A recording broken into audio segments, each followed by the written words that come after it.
It's not my recording. The video just, it's a little bit, the frame rate's a little small. Anyways, we have a kickboxer with the blue pads versus Chilala's student and friend in red. So Chilala's student has the same background, Wing Chun and Tong Bei Kungfu. So Chun and Tong Bei Kungfu. See, he's doing a little bit of the Wing Chun kind of palm up type of thing. Anyways, this fight is very sloppy. Lack of head movement, lack of defense in general. They're just having fun kind of punching each other in the face, which, they both are pretty young, so maybe you can take it, but it's not very good for longevity. Not good if you meet more experienced fighters. Ooh, that kick by Kickboxer connected. That was a great combo. It was like a kick and a bunch of punches. Chilala's student, by the way, Chilala's student's being coached in the sidelines by Chilala. So, that was a great punch down the pipeline by the Wing Chun Tong Bei guy, Kung Fu guy, let's call him. So, too sloppy, man. This is really sloppy. And now it's going to become a sloppy jiu-jitsu match. So, our man right here, I don't know what he's trying to do. He had an opportunity to mount, but he didn't do anything. And he also had an opportunity to get into side control. You see Chilala in the corner over there? But he didn't do anything. So, back to Wing Chun style. He gave up on the Wing Chun immediately. Those hooks are more from Tong Bei Chun. So it looks like this guy feels more comfortable doing Tong Bei than Wing Chun. He literally tried brief Wing Chun twice and gave up and transitioned to kickboxing and Tong Bei. So I almost don't want to call him Wing Chun. He's more just Tong Bei. But oof, kickboxer. Kickboxer's advantage coming. Just sticking to the basics, man. See? Ooh! Ooh! Defend, man. What happened to defense? Wing Chun actually has defense. That was ruled a TKO. Good TKO. He wasn't defending himself. Yeah, that was a very, very good ruling. So, again, Kickboxer just took advantage of the Wing Chun guy's lack of defense, man. He took so many punches. He wasn't defending himself. See?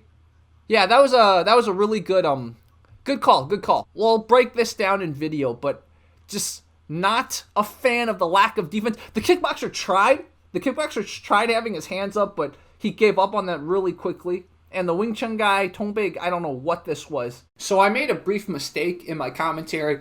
When the Wing Chun guy did this, I just automatically said it was Wing Chun. The truth of the matter is I've seen karate fighters, savate fighters, Kyokushin fighters, etc. do this. So just because the Wing Chun guy was doing this doesn't mean it's Wing Chun. The reason I made the mistake was because I was so zealous in trying to find some Wing Chun in the guy's technique, but there wasn't too much Wing Chun. He reverted to bad Kung Fu and bad kickboxing immediately. I just don't get why his hands were here. What happened to the hands being here? Punching like this, eating it in the face. At least the kickboxer sometimes would try to get his hands up. You saw when he started swinging, his hands started dropping. At least you can tell he practiced this a little bit. I know in Wing Chun, in Muay Thai, etc., there are defenses. There are covering up that you're taught. Master Wong teaches you can elbow someone's strike, which isn't going to happen. But the thought behind it is not completely wrong. What it is when you're covering up real tight, sometimes you can redirect someone's punch into your elbow. Let's say he's throwing a bunch of hits,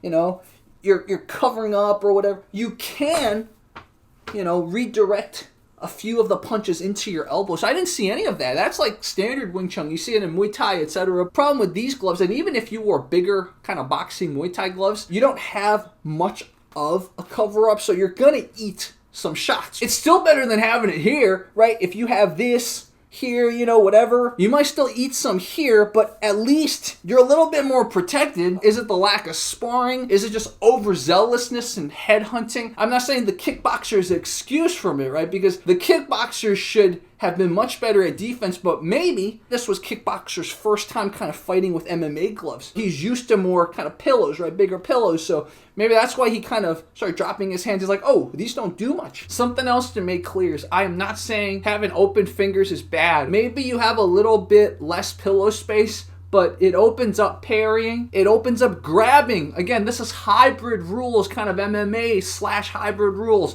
So you have more grabbing, you have more trapping potential, all of that. So just because you have less of a pillow, less of a cushion, you trade a little bit of pillow, a little bit of cushion for a lot more flexibility, a lot more techniques that involve palm and open fingers, etc. I will probably talk to Qilala about this because, again, it's either his student or his teammate. We all saw Qilala in the background. So I want to know more about this. I want to see what Qilala's relationship to this guy is, because this guy's stylistic mix is exactly what Qilala's is. So how much time does Qilala spend training him, training with him, etc.? So go follow King of Dragons, and please go follow our local sponsor. Wow, I actually wore a local shirt. This was not planned, by the way. Not planned. Okay, this was Fight Commentary Breakdown.